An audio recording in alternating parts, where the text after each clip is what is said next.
Okay, so everything that I'm going to go over today is what I went over in our last lesson, but I wanted to produce a video for you to look at over the summer holidays, just in case you don't remember what I actually said. So here's a quick recap, but a detailed recap.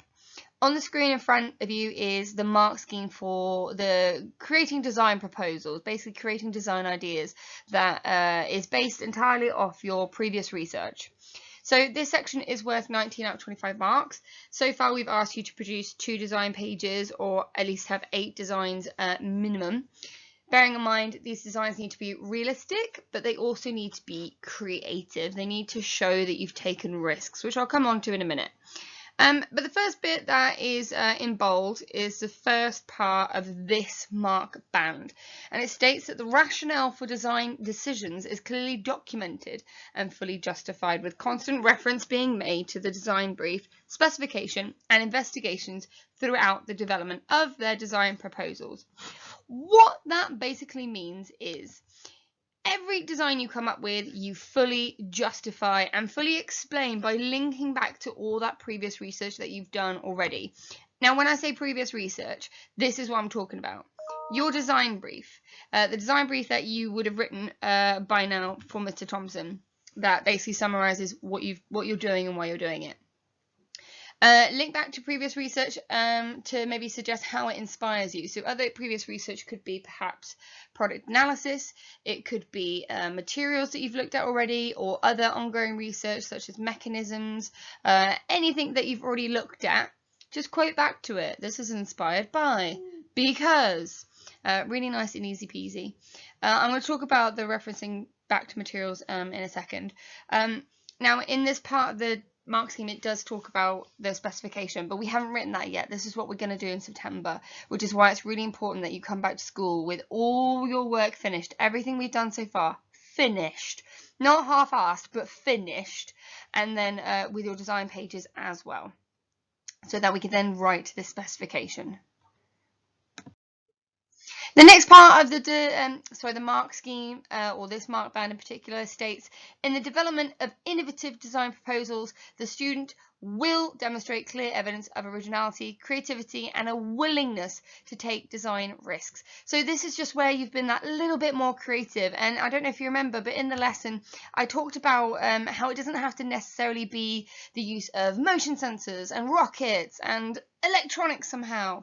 You can be innovative just by using a technique that is already used, a technique that's already really, really popular, and by just using it to create a new purpose or a new idea. So I think the best example I have of that is on the screen at the top. You can see this 3D ultrasound. It's a 3D printed ultrasound for people who have poor vision or are born blind. And obviously, if they then get pregnant and they have their ultrasound, they don't get to see their baby on the screen. They miss out on that opportunity and that privilege. So someone thought, well, hey, we've got 3D printers. They're not new anymore. They've been around for a while. Why don't we use 3D printers to actually print the ultrasound so they have an idea of how their baby is growing and how it's developing? So they've taken something that already exists, something that we use every day mostly, and they've just given it a brand new purpose, or they've used it to create a brand new idea. And I'm not expecting you guys to do the exact same, but just goes to show that it is possible. It is something that you are capable of, you know, if you put your minds to it. So you never know, you might come up with something brand new to do with natural timber or manufactured board. And then the other image at the bottom here is of, I've shown you this in the lesson previously. This is of a violinist. She lost her arm in a car crash. She could no longer play violin, which was part of her life, a big part of her life. And then she designed this shoulder cap herself, and it moves with movement. So all she has to do, because there's some kind of linkage on the side of the arm, when she sways from side to side, the momentum and the gravity causes that arm to move up and down, which means that she can move the bow across the strings, giving her the capacity to play violin again. So nothing overly complicated. It's just a mechanism and a bit of movement, and then literally a cap that goes on the shoulder with a strap.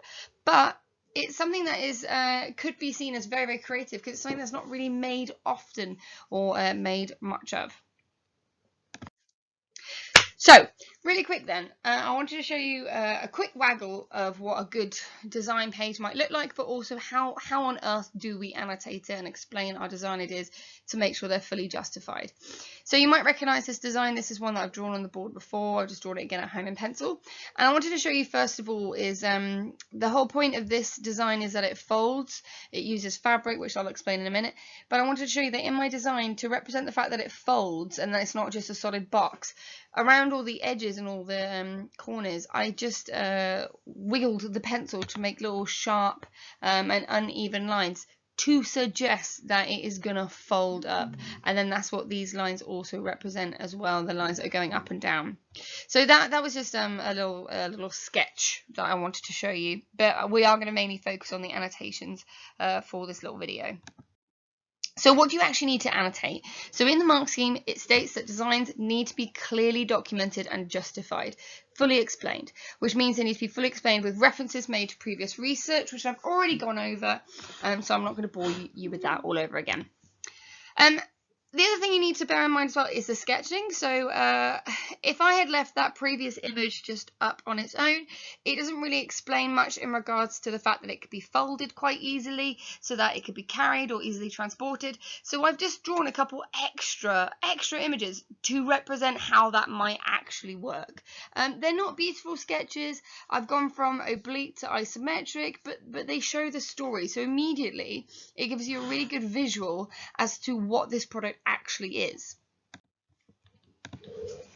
But in regards to the annotations, if you have no clue where to start, because I said you need to reference previous research, that includes client brief, blah blah blah. If you really don't know where to start, first of all, function. The function needs to be fully explained. So that is you like stating the absolute captain obvious of what it actually does. How does it actually work? Does it fold, or does it have any movement? Does it require any electronics, or does it turn on and off? Does it have any switches, buttons, etc.? And does it have any other hidden features that might be on the inside that you can't necessarily show in your designs? So I wanted to show you what this might actually look like. So in regards to the sketch that I have on the screen, in these orange boxes, I have started to annotate the function of this product. So I've gone for type just because it was easier for me to do at home, but you can also do the same. I like typed annotations and labels, notes, etc. because it's easier for you to lay out the designs and also better manage the font and the size of the font, and it makes it more legible, more readable. So let me just go through these real quick. So we have main function at the top, portable motorbike storage. My main function, straight away, I've stated the obvious. That is what it is.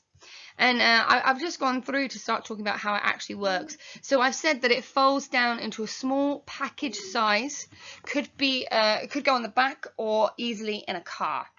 Nice and simple. I've also mentioned that it needs to have a stiff mat for the bike to go, for the bike to actually go on, so it doesn't sink into the ground or into soft ground. Later on, I'll talk about how this bike storage could be used on cement or on grass. If it is used on grass, motorbikes are heavy, they can sink. If it's bad weather, it could be difficult to take the bike in and out of the storage as well as start, which is why the mat is necessary. Now, I've not gone into loads of detail about why that mat is necessary. I've literally just put, we'll need a stiff mat for the bike to go on so it doesn't sink into soft ground. That's all I've put. I can talk more about that in the development, because I think I am going to choose this one to actually develop, sorry. I've also said, folds out, concertina, makes it easier to carry and store. And I've also put at the bottom here, will need to be weatherproof and perhaps anchored down. So I've just talked about what it is and how it's actually going to work. Okay, so now that I've annotated the function, I can start thinking about materials. And when I say materials, I mean specific materials. So I did say this in the lesson, I'm just going to remind you once again. When you're talking about materials or suggesting materials at this point, these are just your initial design ideas. They're not set in stone. So everything that you're saying right now, they are just suggestions. But even though they are suggestions, you still need to state specific technical material categories and specific material names. So for example, don't just say, I might make this out of wood. No, That's not good enough for A-level. I might make this product out of a natural timber, or I might use a manufactured board for this product, such as, and then state a specific material. And if you're sat thinking, well, I don't know all the materials, there's too many to remember, I can't think of them, that's fine. You should have a revision guide. Go through the revision guide, look at the pages all about materials, there'll be quite a few. Don't read them, but skim read them, and I mean skim read them. Just zip through all the materials and focus on their properties, but also what they're used for. And then what you'll do is you'll find some materials that might be used for similar products to the one that you're designing, or they'll have the properties that this product would need to have, that your design would need to have in order to actually function. And that's when you can start making those links and suggesting those specific materials. So I want to show you some examples of that. And these are in the blue boxes here on the screen. So I've only suggested 3 different types of materials, well, 4 including Velcro. But if we start at the top and work our way down, I have suggested steel or aluminium could be used for the frame. Aluminium is lighter and can be tough, not as tough as steel, but I need to think about the overall weight of the product. So I've not gone into great depths of detail here. I've kept it quite simple and to the point, which is absolutely fine. I've suggested 2 specific materials and I've given those names. I've suggested properties that they have, and I've also suggested an advantage and a disadvantage of using those materials, which is an added bonus. If you go down the screen, I've also suggested, underneath the will need to be weatherproof, I've suggested an actual material there. So I've said nylon would be suitable material as it is water resistant and can be easily stitched, because in my mind, I'm already thinking I'm going to stitch this up using a sewing machine. Not stated that yet, but that's what I'm thinking. And then I go on to say that nylon is available in a variety of colours, which will not limit my choice. Really random fact there, but I'm going to link back to that in a minute. So I have written that for a reason. And then the final annotation I've written here is a Velcro strap used to hold the collapsed bike storage in place. Could also have a backpack strap added, which can also be a thicker nylon. So I've referred back to nylon again, as it has good tensile strength. So I referred back to the nylon, which is fine. And I've stated a different material property, which explains how that material would be suitable for my product. So if there is only one material that you're thinking of or that you're stuck on, that is fine, but don't repeat yourself. Don't consistently go back and reference the same material property. Once you've done it once, great, brilliant. Try to think about the other properties that that material has, which will make your product suitable or help it to actually function. Now, I know this is so much to take in, so if you want to take a breather, pause here, think about what I've just said, maybe read through these annotations so far, the orange and blue ones, in your own time, and then keep going. There's a little bit more to go through, just a little bit. Next, what needs to be clearly explained, I'm going to say that once more, clearly explained, is how the product meets your client's needs and wants, as well as your brief. So we cannot forget the fact that you're making this product for a specific person, Now, if this specific person doesn't like this product, or it doesn't meet their needs and wants, which you would have researched, then it's a wee bit pointless. So we've got to always remind ourselves we are making this for a specific person. What did this specific person actually want this product to be? As well as your brief. Now, you don't need to copy out this research all over again. You can just make direct quotes. You can color code little bits and pieces that maybe you've already annotated, things that you've already said.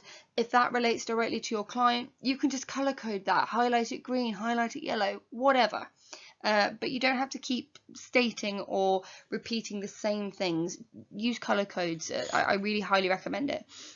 You can also use short sentences for this. You don't need to write loads and loads of waffles and loads of essays. So again, I just want to show you what this might look like. So everything in yellow is all about how it meets my client's needs, or how it meets my client. And at the bottom, I've actually put client feedback, which I'll come on into a minute. Now, already, before I read through the client stuff, I can hear your minds going, oh my God, this is so much writing. It's really, really not. This PowerPoint that I have generated is an A3 slide. So imagine all of this information on one A3 sheet of paper. That text is ginormous. But all of your text will be about size 12 or potentially 14. So although it looks like so much, it really isn't. And I'm only talking about one design here. So the text is going to be huge so you can actually see it. And my design takes up nearly the whole page. So don't start thinking, oh, I can't write this much. You really can. If you use the process that I've just talked about, you really can write this much. But anyway, let me go over everything in yellow. So everything in yellow is about how it meets my client, how it's suitable for them.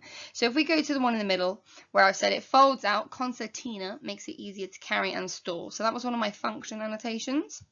I've expanded on that. I've said this meets my client's needs as they have specifically requested that the product be easy to take up and down when in use, as they often travel with their bike on their own. Boom, perfect, short, simple, to the point, links directly to my client. Excellente. Now, I want to go back to that nylon comment I made earlier about the whole nylon is available in a variety of colours which will not limit my choice. I wrote that for a reason, and this is why. I'm going to link it to my client, but I'm also going to link it to my market research. So I'll read the whole thing. I'm going to read the function, the material, and the client's annotations all in one little go. So, will need to be weatherproof and perhaps anchored down. Nylon would be a suitable material as it is water resistant and can be easily stitched. Nylon is available in a variety of colours which will not limit my choice. This is helpful as my client has not suggested a specific colour, but my market research has shown that the most popular colours are black or green, which nylon is available in. So a fact that seemed really quite pointless and maybe not usable, aha! It is usable. I've linked it, not only to my client, but also my market research. I've dropped back and referenced to some previous research. I didn't mention market research earlier, but you can reference that as well. Literally anything that you've already looked at, you can reference in these design pages to show how it's useful and how you can actually use it. And then finally, at the bottom, in bold, I put client feedback. I really like the idea of this design, but I don't think you've really thought about the size. My bike is quite large. It would need to be at least 1/2 meter wide and 1 meter tall just for the bike to fit in, let alone me too when I'm storing it. So I did show my other half this design, and that is pretty much what he said word for word. And then I went, oh yeah. Does this mean that my design is absolutely useless and I have wasted all my time in my life? Answer, nope, doesn't at all. He still likes the design. He said he likes the idea of it, but I've clearly just not thought it through. I clearly haven't thought it through because these are the initial stages. I could then choose this design to develop further on, and I could use his feedback to help me with that.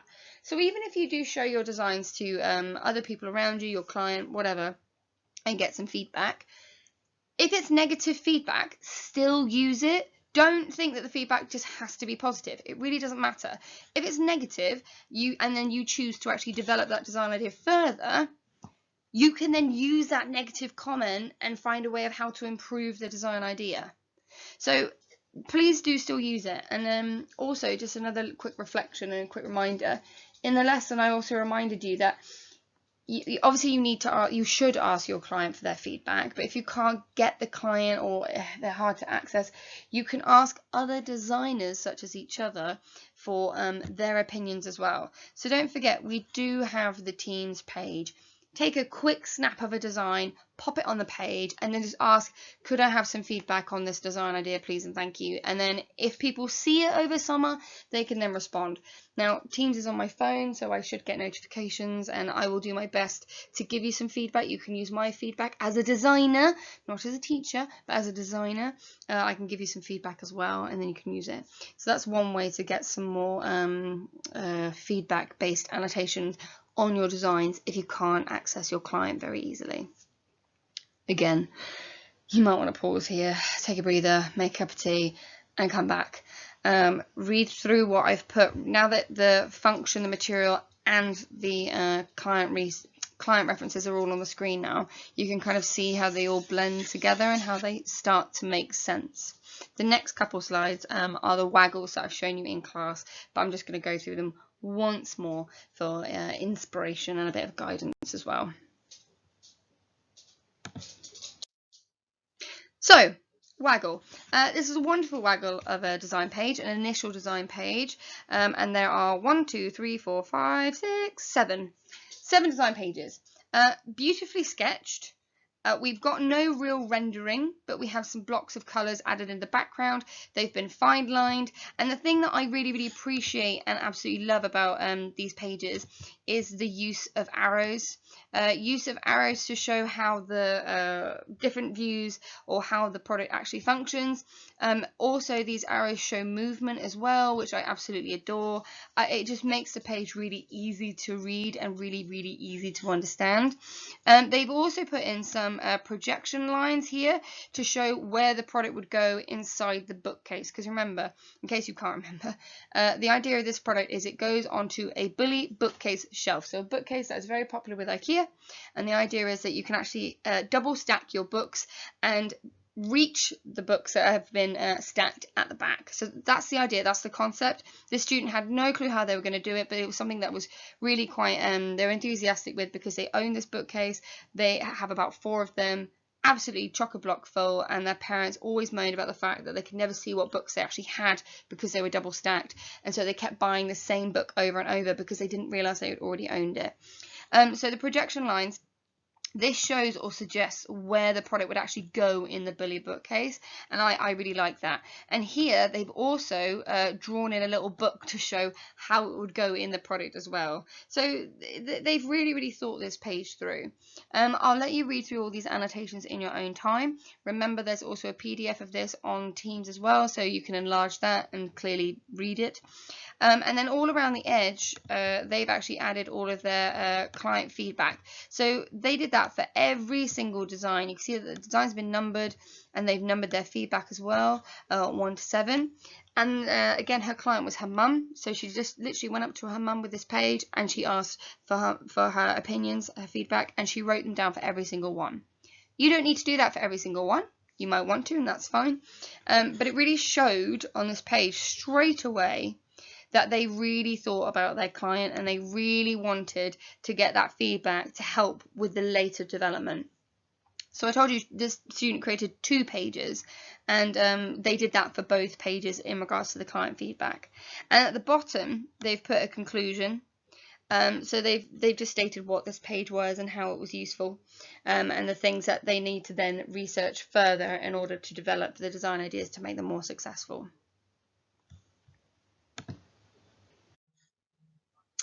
So this is the second one. I'm not going to talk you through this page because, to be honest, it's pretty similar to the other one. They've done the same things again. They've added the client feedback. They've added arrows. They've fine-lined everything. They've added blocks of colour. There aren't any projection lines on this one that I can see.